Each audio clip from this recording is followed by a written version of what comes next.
So these are the pictures of Chris that I dug out yesterday. He was born in March of '57. To me, he seemed like a good baby. He nursed well, he slept well. It was really a very nice time of our life. Yeah.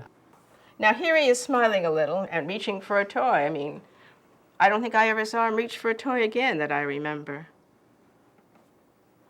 But you know, I didn't know I was going to have to remember these things. I thought it was just part of a normal flow, you know. We knew something was wrong by the time he was 1. When he stopped looking at us, he would always look through you or over your shoulder.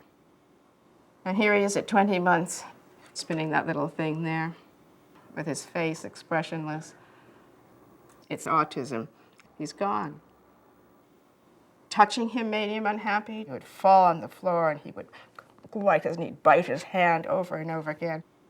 This is now 1960, so he's 3. Chris smeared feces all over his room 2 times a day.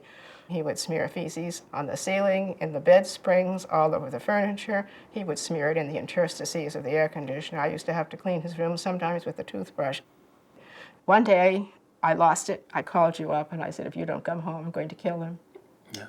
Actually, you said you were going to kill yourself. Oh, was that what I said? Yeah. We were just anguished and confused.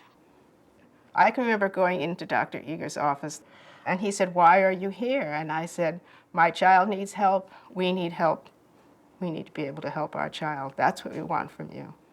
And that's what we didn't get. Instead of getting help, we got Bruno Bettelheim. Tonight, six guests are Wally Cox, child psychologist Dr. Bruno Bettelheim. Infantile autism is the most severe psychotic disturbance of childhood known to man. And I think that for every child, in order to survive, one must have the feeling that somebody, you are terribly important to somebody. That somebody cares. That somebody really cares for you. In the case of these extremely disturbed children, not only nobody cared, but there was a wish that it would be much better if the child wouldn't live.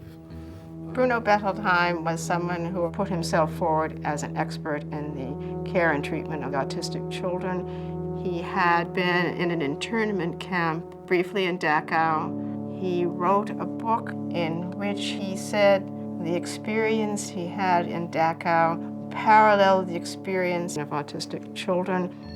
And he knew that autistic children must feel like their parents were like Nazi prison camp guards. That was one of his key similes.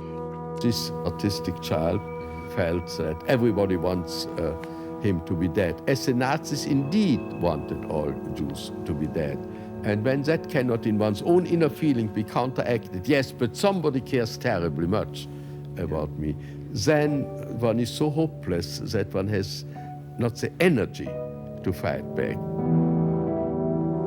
And the general knowledge out there at that point throughout society was that mothers were responsible for making their children autistic. There was no other view.